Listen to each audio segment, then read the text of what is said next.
Hello everyone, welcome back to my YouTube channel. So in this particular video I will start second part of this chapter number first from the history book.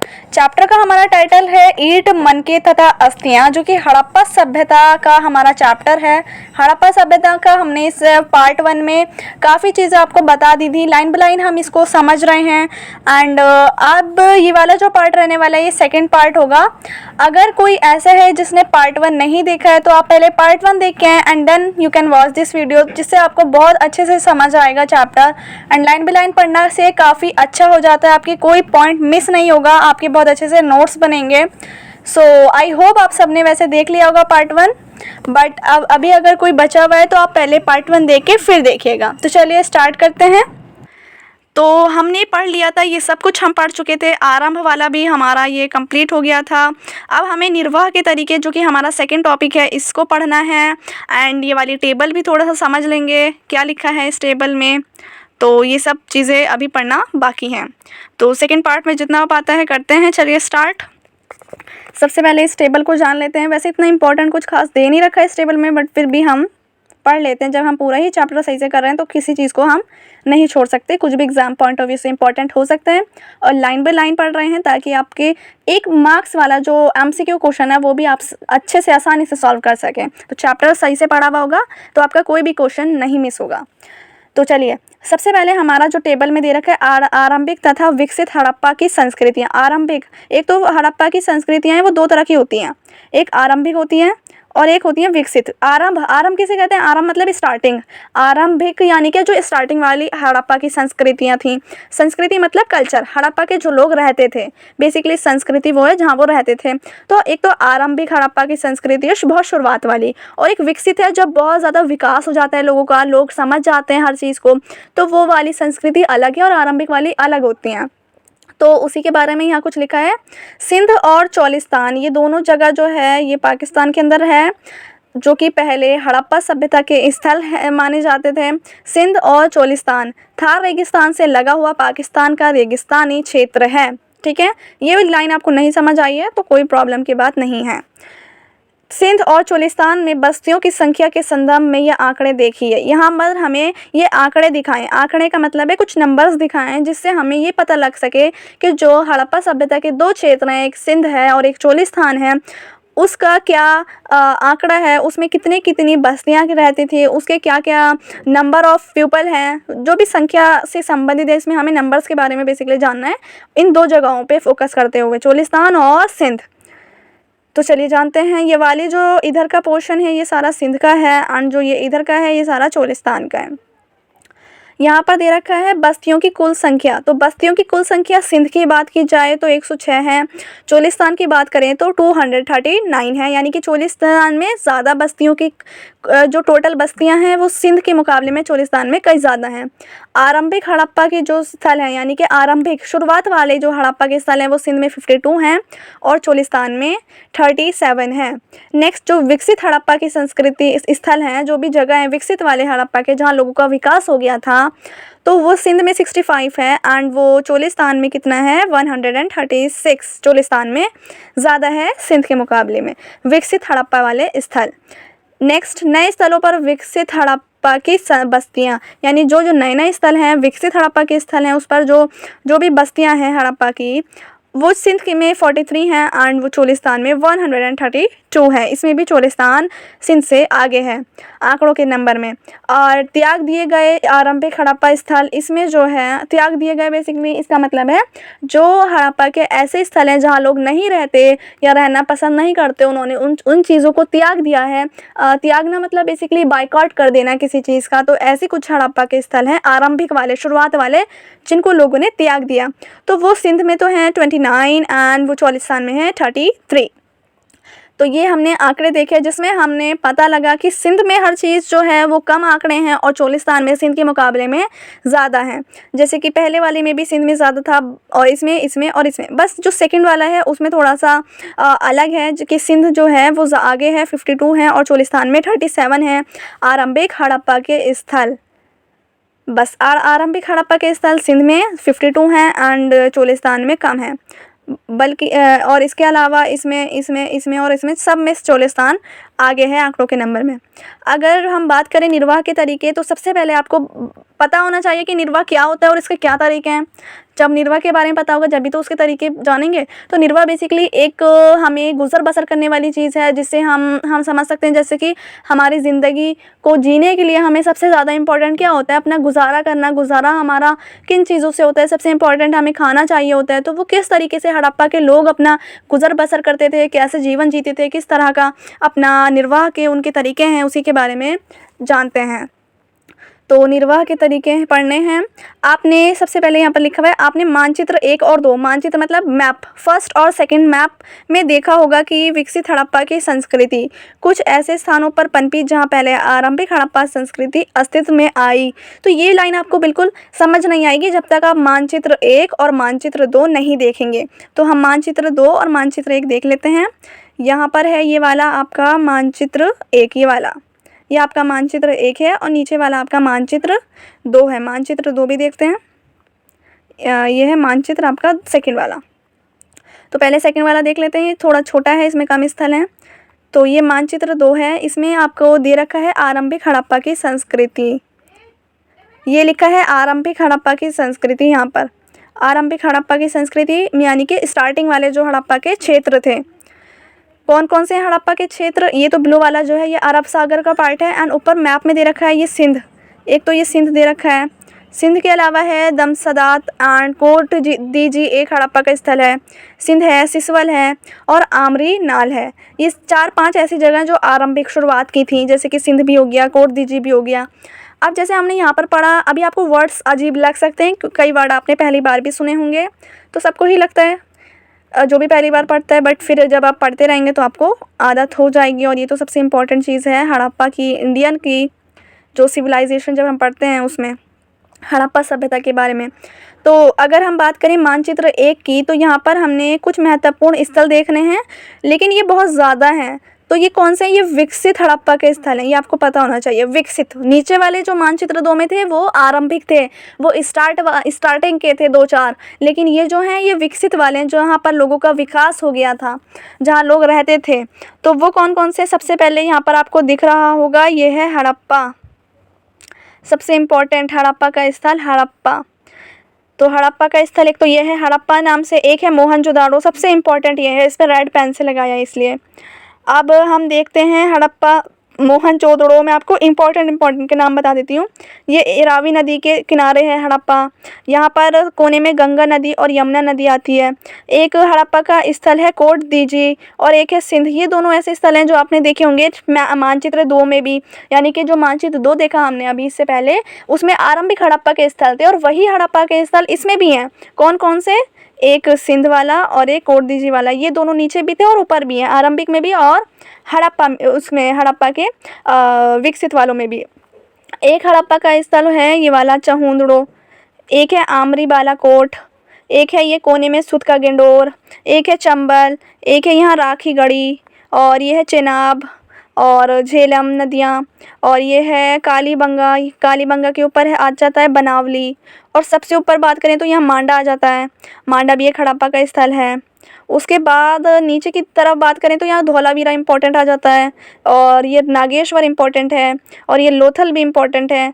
तो ये सारे जो इसमें इतने सारे ये सब ज़्यादा जो आपको पढ़ना होता है वो हड़प्पा मोहनजोदाड़ो के बारे में पढ़ना है, लेकिन ये सब के बारे में आपको नाम याद रखना पड़ेगा। और अगर सबके बारे में नहीं तो मिनिमम आपको 10 to 15 नाम हड़प्पा के स्थलों के याद होने चाहिए, अगर आपको आंसर राइटिंग में अपने अच्छा आंसर फ्रेम करना है तो। और ये यहाँ पर कोने में नर्मदा की जो एक नदी है। अब ये सब जो है ये सब हड़प्पा के स्थल मानचित्र 1 के थे, जो कि विकसित वाले हमने देखे, और नीचे हमने देखे थे मानचित्र 2 में जो कि आरंभिक थे, शुरुआत वाले। तो अब पढ़ते हैं हम निर्वाह के तरीके क्या क्या थे उनके, वो कैसे गुजर बसर करते थे। तो फर्स्ट लाइन ये पढ़ा हमने, मानचित्र 1 और 2 में आपने देखा होगा कि विकसित हड़प्पा के स्थल कुछ ऐसे स्थानों पर पनपी जहाँ पहले आरंभिक हड़प्पा संस्कृतियाँ अस्तित्व में थीं। तो इस पॉइंट को समझने के लिए हमने मैप देखा, और मैप में हमें पता चला कि जो मानचित्र 2 में था, कुछ जैसे कि सिंध वाली जगह, वो मानचित्र 1 में भी है, और जो मानचित्र 2 में था यानी आरंभिक हड़प्पा स्थल कौन कौन से थे, एक सिंध था, और दूसरा हमने देखा था सिंध के बाद कोट दीजिए देखा था, तो कोट दीजिए, सिंध, ये सब जो हैं ये ऊपर भी थे, मानचित्र 1 में भी हमें दिखाई दे रहे थे। इसमें यही बात की जा रही है। इन संस्कृतियों में आगे लिखा है, इन संस्कृतियों में कई तत्व जिनमें निर्वाह के तरीके शामिल हैं। इन संस्कृतियों में क्या, निर्वाह के, उनके गुजर बसर करने के तरीके शामिल हैं, सामने हैं, समान हैं।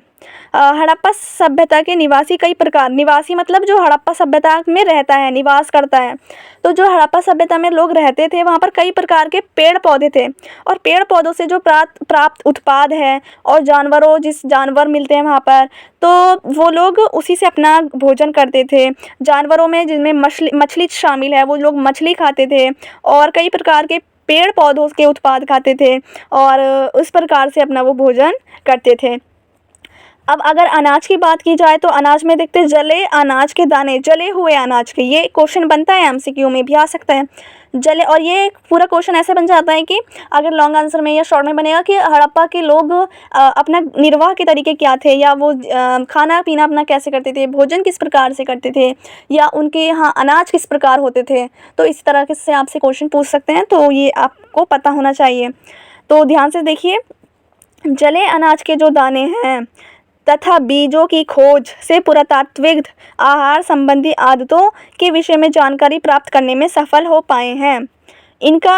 उनको जानकारी कहाँ से मिली है, एक तो जले अनाज के दाने मिले हैं, बीज मिले हैं जले हुए अनाज के, उससे उनको आहार की संबंधी उनकी हड़प्पा में के लोग क्या क्या अनाज का यूज़ करते थे, तो उससे पुरातात्विक को, आर्कियोलॉजिस्ट को इसके एविडेंस मिले हैं, साक्ष्य मिले हैं।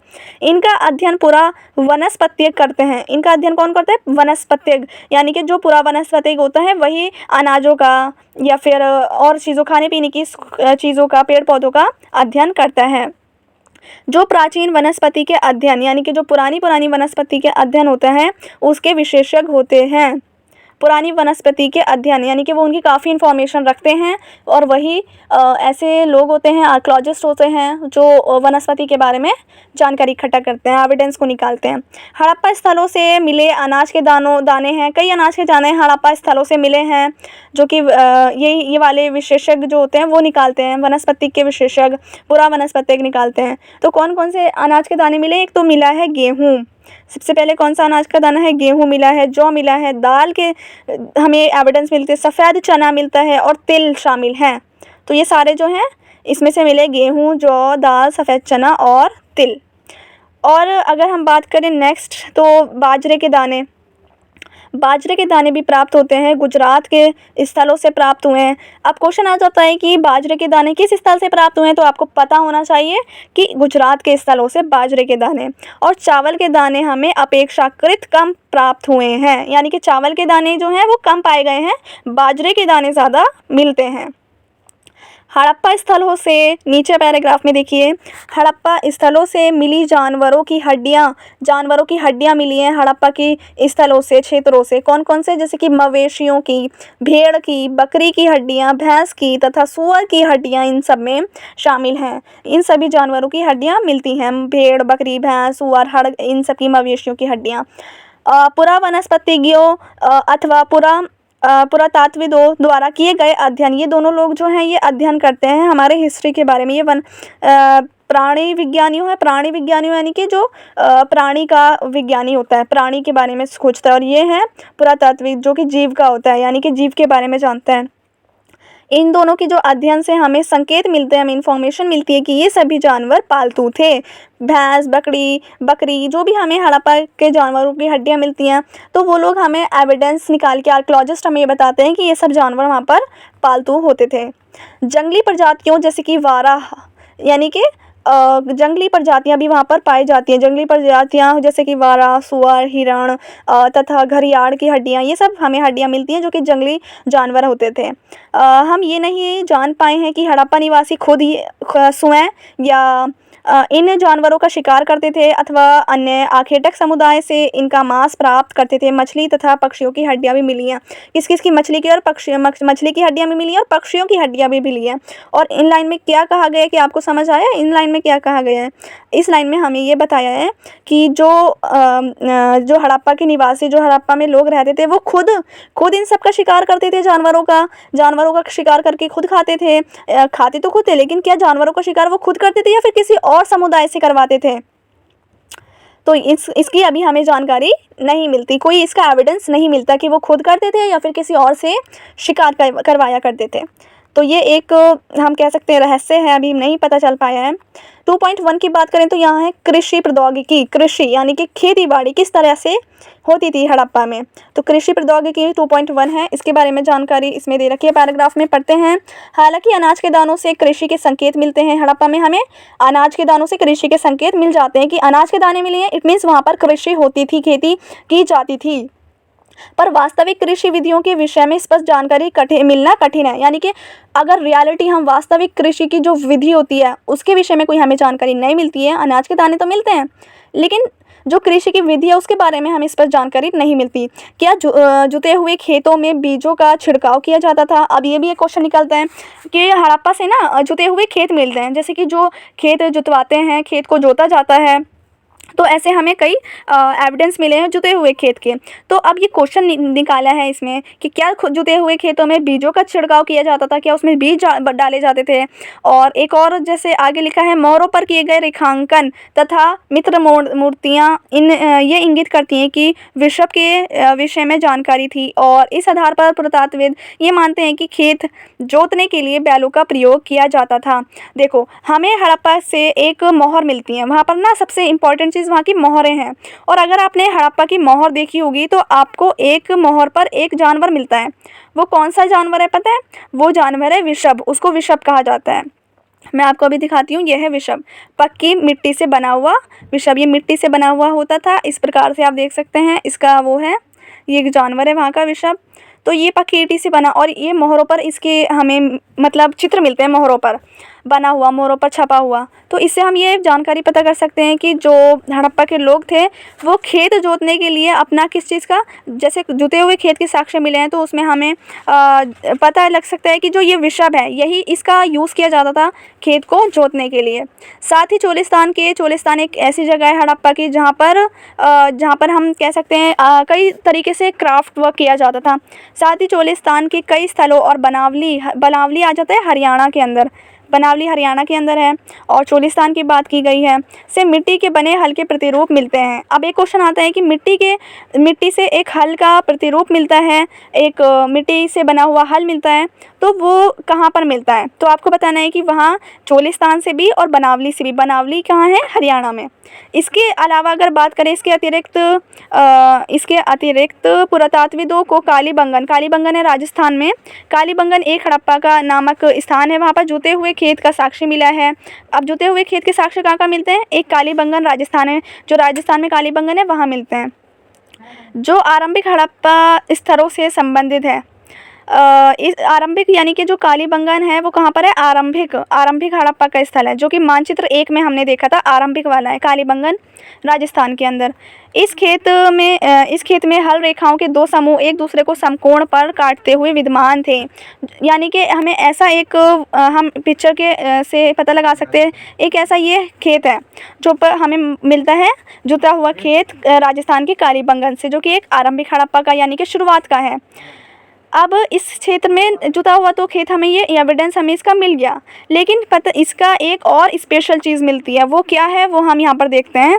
देखिए, इस खेत में हल रेखाओं के दो समूह एक दूसरे को समकोण पर काटते थे। यानी कि अगर हम ऐसे, ये खेत है जुता हुआ खेत, ये ऐसे समकोण पर काटता है इसको।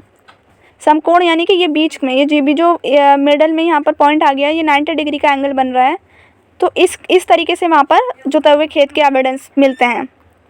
यहाँ पर हम कह सकते हैं कि यहाँ 4 हैं, तो यहाँ पर अलग अलग फसलें उगाई जाती थी, अलग अलग फसलें, जैसे इस वाले में बीज बो दिया किसी और चीज़ का, इसमें किसी और चीज़ का, इसमें गेहूं का, इसमें चावल का और चने का, ऐसे अलग अलग हम कह सकते हैं कि चारों में अलग अलग हो सकता है। अब आगे देखते हैं, पुरातत्वविदों ने फसलों की कटाई के लिए प्रयुक्त औजारों, अगर हम बात करें फसलों की, तो वहाँ पर फसलों की कटाई करने के लिए हम कई औजार भी मिलते हैं। औजारों को पहचानने का प्रयास किया है। क्या हड़प्पा सभ्यता के लोग लकड़ी के हत्थों से बनाए गए पत्थर के फलकों का प्रयोग करते थे या फिर वे धातु के औजारों का प्रयोग करते थे। अब एक और क्वेश्चन आ जाता है कि जो हड़प्पा के लोग हैं वो लकड़ी का एक होता है, लकड़ी का हत्थों से में बनाए बिठाए हुए एक पत्थर के फलक होते हैं। ये भी आपको समझ नहीं आएगा, चित्र देखने के बाद समझ आएगा। क्या वो इसका लकड़ी से बना हुए फलकों का प्रयोग करते थे या फिर वो धातु के औजार बनाते थे, मेटल के औजारों का प्रयोग करते थे जैसे कि आज चलते हैं, या लकड़ी के औजार होते थे। तो ये क्वेश्चन है जो कि हम आगे चल के इसका देखेंगे कि वो किस औजार का प्रयोग करते थे, क्या मेटल के या फिर वुडन से बने होते थे उनके औजार। अधिकांश जो हड़प्पा के स्थल है वो अर्ध शुष्क है।